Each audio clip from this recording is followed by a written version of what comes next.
നിങ്ങൾ ശ്രദ്ധിക്കാൻ വേണ്ടി പറയാം. ഒന്ന്, ഉമ്മ ഉപ്പ. ഗൾഫുകാർ വളരെ മൈൻഡ് ചെയ്യാത്തൊരു സംഭവമാണ് ഉമ്മയും ഉപ്പായി. അവർക്ക് വേണ്ടി ദ്വാരക്കണം. യാമ്പുവിലെ ഒരു വീട്ടില് നമ്മുടെ അമീർ എന്ന സഹോദരന്റെ വീട്ടിലാണെന്ന് തോന്നുന്നു ചെന്നപ്പോ, ആ സഹോദരൻ താമസിക്കുന്ന വീട്ടിൽ നാട്ടിൽ നിന്ന് ആണിയും കൊളുത്തും ഒക്കെ ഊരി ഇവിടെ കൊണ്ടുവന്ന് ഫിറ്റ് ചെയ്ത വാപ്പാടെ കസേര കൊണ്ടുവച്ചിരിക്കുകയാണ്. കണ്ണ് നിറഞ്ഞുപോയി. അതുവരെ ഒരു തമാശ പോലെ ആ സഹോദരനോടൊപ്പം നടന്നു. പിന്നെ വലിയ ബഹുമാനം തോന്നിപ്പോയി. സഹോദരൻ പറയുന്നു, എന്റെ ഉപ്പാടെ കസേരയാണ്. അല്ലാഹു സുബ്ഹാനഹു വ തആല ആ കുടുംബത്തിൽ അല്ലാഹു ഐശ്വര്യം ബറക്കത്തും ചൊരിയട്ടെ. എത്ര പണമുണ്ടാക്കിയാലും, എത്ര മക്കളുണ്ടായാലും, എത്ര കുടുംബം നിങ്ങൾ വളർത്തിയാലും ഉമ്മ ഉപ്പ അവരെ മറക്കരുത്. എന്റെ പ്രിയപ്പെട്ട ഉപ്പ മരണപ്പെട്ടിട്ട് 1 വർഷത്തിലധികമായി. അല്ലാഹു ഖബർ വിശാലമാക്കി കൊടുക്കട്ടെ. 35 രൂപയുടെ കിതാബ് വേണമെന്ന് പറഞ്ഞ് ദറസിൽ 3 മാസം കഴിഞ്ഞപ്പോ വന്ന് പറഞ്ഞത്, മോനെ പൈസ കിട്ടിയിട്ടില്ല എന്നാണ്. എത്രത്തോളം ദാരിദ്ര്യത്തിൽ ജീവിച്ചതാണ്. നിങ്ങളോട് പലരും പറഞ്ഞിട്ട്, എത്രയോ ആളുകൾ പറഞ്ഞിട്ടുണ്ട്, മണിക്കൂറിന് 1 ലക്ഷമാണ് ഔഷാദ് ബാക്കിയുടെ പ്രതിഫലം.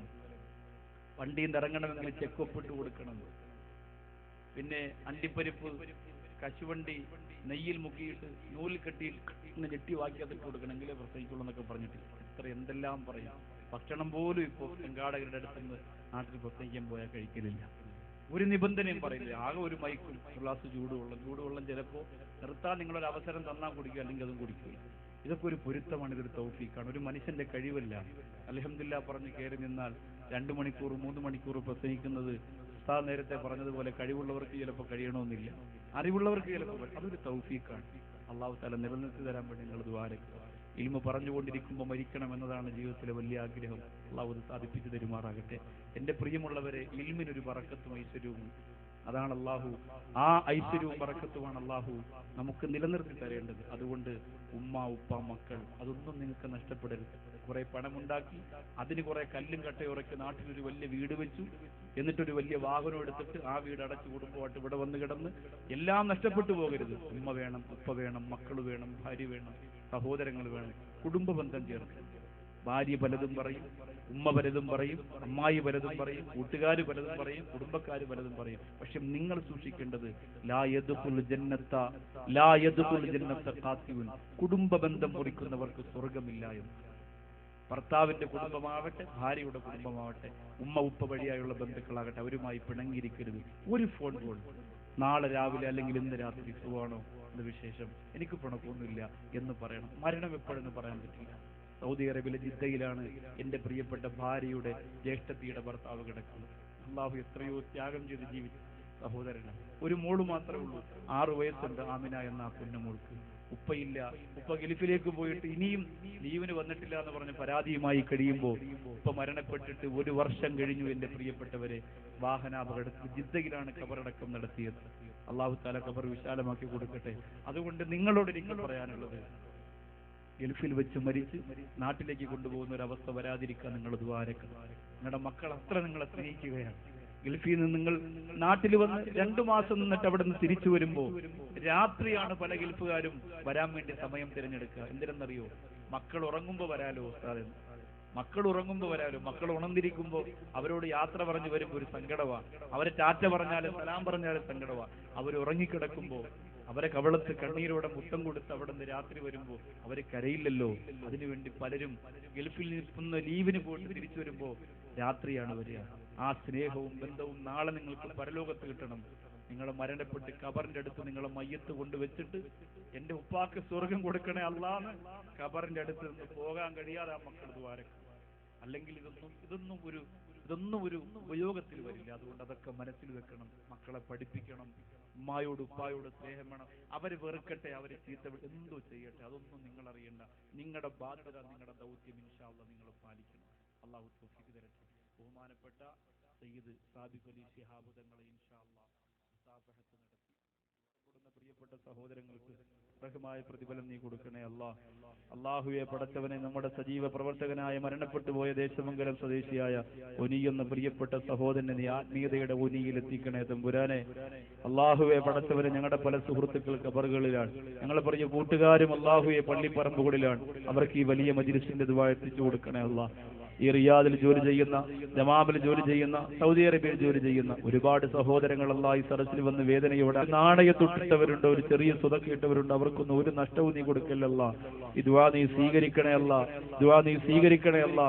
അല്ലാഹുവേ, ഞങ്ങളുടെ ജീവിതത്തിലെ വലിയ ആഗ്രഹമാണ് ആരംഭ റസൂൽ നബി മുഹമ്മദ് മുസ്തഫ സല്ലല്ലാഹു അലൈഹി വസല്ലമ തങ്ങളുടെ പൂമുഖം ഒരു നോക്കെങ്കിലും ഒന്ന് കാണാൻ. അല്ലാഹുവേ, ഞങ്ങൾക്ക് തൗഫീക്ക് തരണേ അല്ലാ.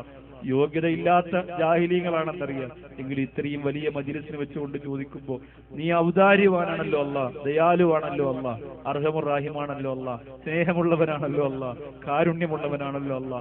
നിങ്ങൾക്ക് ആ സൗഭാഗ്യം നീ തരണേ അല്ലാ. അല്ലാഹുവേ പടച്ചവൻ, എന്റെ പ്രിയപ്പെട്ട സഹോദരൻ, എന്റെ പെങ്ങളുടെ മകൾ ഇവിടെയാണ് താമസിക്കുന്നത്. അല്ലാഹുവേ, അവർക്ക് നീ ഐശ്വര്യവും ബറക്കത്തും കൊടുക്കണേ അല്ലാ. അല്ലാഹുവേ പടച്ചവനെ, ആ പൊന്നുമോൾക്ക് നീ ദീർഘായുസ് കൊടുക്കണേ അല്ലാ. പടച്ചവനെ, എല്ലാ ബുദ്ധിമുട്ടുകളും വിഷമങ്ങളും നീ മാറ്റി കൊടുക്കണേ അല്ലാ. എന്റെ പ്രിയപ്പെട്ട സുഹൃത്തുക്കൾ, എന്നോടൊപ്പം നാട്ടിൽ ദീനീ പ്രവർത്തനങ്ങൾ നടത്തിയിരുന്ന സഹോദരങ്ങൾ ഒരുപാട് പേര് ഇവിടെ ഉണ്ടല്ല. ഞാൻ ജോലി ചെയ്ത മഹലിന്റെ ചുറ്റുവട്ടത്തുള്ളവർ, അല്ലാഹു അവർക്കൊക്കെ എല്ലാ ഐശ്വര്യവും ബറക്കത്തും കൊടുക്കണേ അല്ലാ. ചുരുക്കത്തിൽ അല്ലാഹുവേ, എവിടെ നിന്നെല്ലാം ആരെല്ലാം എന്തെല്ലാം ആവശ്യങ്ങൾ ആവലാദികളോടുകൂടി ഇവിടെ വന്നിട്ടുണ്ടോ അവരുടെ മനസ്സിൽ സങ്കടം നീ മാറ്റി കൊടുക്കണേ അല്ലാ. ഇതുപോലെ നിന്റെ ജന്നാത്തിൽ ഫിർദൗസിൽ ഒരുമിക്കാൻ ഞങ്ങൾക്ക് തൗഫീക്ക് തരണേ അല്ലാ. അല്ലാഹു, ഇന്ന് ഞങ്ങൾ മദീനത്ത് പോയിട്ട് അവിടുന്ന് വരാൻ മനസ്സുണ്ടായില്ല റബ്ബേ. ആരംഭ റസൂലിന്റെ ഭാഗത്ത് അരമണിക്കൂർ ജീവിതത്തിൽ ആദ്യമായി അരമണിക്കൂർ ചിലവഴിച്ച് അല്ലാഹുവെ മനസ്സ് പറച്ചെടുത്തുകൊണ്ടാണ് അവിടുന്ന് വന്നതല്ല. മതി വരുവോളം അവിടെ പോയിരിക്കാൻ ഞങ്ങൾക്ക് തൗഫീക്ക് തരണേ അല്ലാ. ഞങ്ങളുടെ മനസ്സിനെ ശുദ്ധീകരിക്കണേ അല്ലാ. ഞങ്ങളുടെ മക്കളെ മുഹബ്ബീങ്ങളാക്കണേ അല്ലാ. നാളെ പരലോകത്ത് ആരംഭ റസൂലിന്റെ ശഫാഅത്തും ഹൗദുൽ കൗസറും മുത്തവും ആഹ്ലാദവും ആനന്ദവും സ്വീകരണവും ഒക്കെ പാവപ്പെട്ട് ഞങ്ങൾക്ക് തരണേ അല്ലാ. ഈ ദുആ നീ സ്വീകരിക്കണേ അല്ലാ, ദുആ നീ സ്വീകരിക്കണേ അല്ലാ. അല്ലാഹു, ഈ വിനീതന്റെ ഇന്നത്തെ യാത്രയിൽ നീ ബറക്കത്ത് ചൊരിയണേ അല്ലാ. അല്ലാഹു, കൃത്യമായി നാളെ തിരുവനന്തപുരത്തെത്തി അടുത്ത പരിപാടിക്ക് വേണ്ടി പോകാൻ അല്ലാഹു ഒരു ആരോഗ്യ പ്രശ്നങ്ങൾ നീ തരല്ലേ അല്ലാ, ഒരു പ്രയാസവും നീ തരല്ലേ അല്ലാ. അല്ലാഹു, ഞങ്ങളുടെ ആരോഗ്യം നീ കാത്തുകൊള്ളണേ അല്ലാ. പടച്ചവനെ, സമ്പത്ത് മോഹിച്ചു കൊണ്ട് വാതു പറയുന്നവരാക്കല്ലേ അല്ലാ. അല്ലാഹുവെ പടച്ചവനെ, മരിക്കുന്നത് വരെ ആ ഒരു തരം താണ രീതിയിലേക്ക് ഞങ്ങളെ എത്തിക്കല്ലേ അല്ലാ. അരിക്കുട്ടി ഉസ്താദ്, കോയക്കുട്ടി ഉസ്താദ് ഉൾപ്പെടെയുള്ള പ്രിയപ്പെട്ട ഗുരുനാഥന്മാർക്ക് ദീർഘായുസ് കൊടുക്കണേ അല്ലാ. അവരുടെ കുടുംബക്കാരും അവരുടെ ശിഷ്യന്മാരും അവരുടെ മുഹിബ്ബീങ്ങളുമായ ഒരുപാട് ഉസ്താദുമാർ ഇവിടെയുണ്ട്, ഒരുപാട് പ്രവർത്തകർ ഇവിടെയുണ്ട്. എല്ലാവരെയും നീ അനുഗ്രഹിക്കണേ അല്ലാ. അല്ലാഹുവേ, പാണക്കാട് കുടുംബത്തിന്റെ പ്രകാശം നീ അനുകരിപ്പിച്ചു കൊടുക്കണേ അല്ലാ. ആ പ്രകാശത്തിന്റെ ജ്വാല കൊണ്ട് സ്വർഗം പുൽകുന്ന ഭാഗ്യവാന്മാരും ഞങ്ങളെ ഉൾപ്പെടുത്തണേ അല്ലാ. അല്ലാഹുവേ, ഞങ്ങളുടെ മനസ്സിൽ നീ പ്രകാശം തരണേ അല്ലാ. ഞങ്ങൾ മരിച്ചാൽ ഞങ്ങളുടെ ഖബറിന്റെ അകത്ത് പ്രകാശം തരണേ അല്ലാ. എല്ലാ ദിവസവും ഒരു ഖുർആനിന്റെ ഒരു കടലാസെങ്കിലും ഓതാൻ തൗഫീക്ക് തരണേ അല്ലാ. അല്ലാഹുമ്മ അൻസുർനാ യാ ഖൈറൻ നാസിരീൻ. നല്ലതുപോലെ ഇതിന്റെ പ്രചരണം നടത്തി ഇതിനു വേണ്ടി ഓടി നടന്ന് കഷ്ടപ്പെട്ട സംഘാടകരെ സമിതിയെ നീ അനുഗ്രഹിക്കണേ അല്ലാ. എത്ര ത്യാഗമാണ് അവർ ചെയ്തവർക്ക് വിജയം കൊടുക്കണേ അല്ലാ.